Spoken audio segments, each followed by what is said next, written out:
আসসালামু আলাইকুম রহমতুল্লাহি ওয়া বারাকাতুহু। আজকে আলোচনার বিষয়বস্তু হচ্ছে বিবাহ পড়ানোর পদ্ধতি এবং বিবাহ সম্পূর্ণ হওয়ার শর্তসমূহ। তো বিবাহ পড়ানোর পদ্ধতি হচ্ছে ছেলে পক্ষ মেয়ে পক্ষ দুই পক্ষ আলোচনা করবে, তারা দিন তারিখ ঠিক করবে, রাজি হবে সবাই। তো দিন তারিখ ঠিক করে যখন একত্রিত হয়েছে তখন মেয়ে পক্ষ ছেলে পক্ষের কাছে প্রস্তাব করবে। তো এটা হবে মেয়ের অভিভাবক অথবা মেয়ের পক্ষ থেকে যে কেউ যাকে দায়িত্ব দেওয়া হবে, মেয়ে পক্ষ ছেলে পক্ষের কাছে প্রস্তাব করবে আর ছেলে পক্ষ এই প্রস্তাব গ্রহণ করবে। এই প্রস্তাব পেশ করা এবং প্রস্তাব গ্রহণ করা এটার মাধ্যমেই মূলত বিবাহ সম্পূর্ণ হয়। কিন্তু এই বিবাহ সম্পূর্ণ হওয়ার জন্য তিনটি শর্ত রয়েছে। এই শর্তসমূহ, এক নম্বর শর্ত হচ্ছে ছেলে মেয়ে পরস্পর একে অপরের জন্য মাহরাম না হওয়া, অর্থাৎ বংশগত কারণে অথবা দুধ পান করানোর কারণে পরস্পর যে হারাম হয়ে যায় সেই মাহরাম না হওয়া। তো মাহরাম হচ্ছে বংশগত কারণে আপন বোন, ফুফু, এরপর খালা, এই জাতীয় মাহরাম যে সকল মহিলা আছেন তাদের সাথে বিবাহ সম্পূর্ণ হারাম।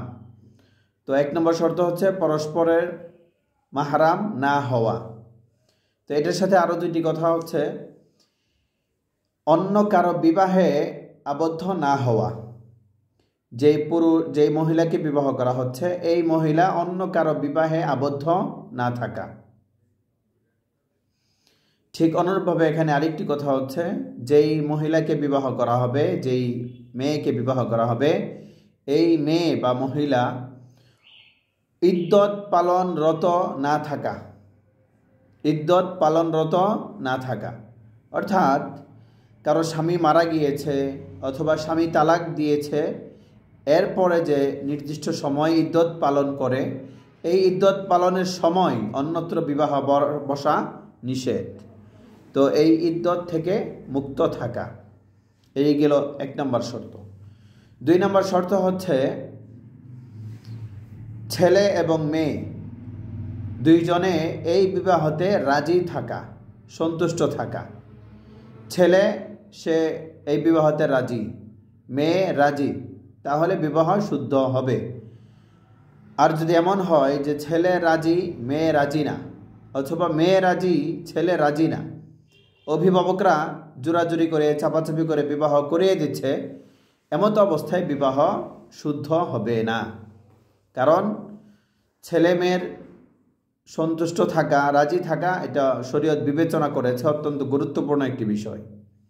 এইগুলো দুই নম্বর শর্ত। তিন নম্বর শর্ত হচ্ছে সাক্ষী উপস্থিত থাকা। যে বৈঠকে বিবাহ সম্পূর্ণ হবে, বিবাহ পড়ানো হবে, সেখানে সাক্ষী উপস্থিত থাকা। আর বিবাহের সাক্ষীর ক্ষেত্রে বিষয় হচ্ছে প্রাপ্তবয়স্ক দুইজন মুসলিম পুরুষ হওয়া, অথবা প্রাপ্তবয়স্ক একজন মুসলিম পুরুষ আর দুইজন মুসলিম নারী হওয়া। প্রাপ্তবয়স্ক একজন পুরুষ আর দুইজন নারী থাকা। এর ব্যতিক্রম যদি হয়, অর্থাৎ অপ্রাপ্তবয়স্ক ছেলে মেয়ে অথবা সাক্ষী রূপে অপ্রাপ্তবয়স্কদেরকে পেশ করা হলো, তাহলে সাক্ষী পূর্ণ হয়নি বিধায় বিবাহ সম্পূর্ণ হবে না, বিবাহ শুদ্ধ হবে না।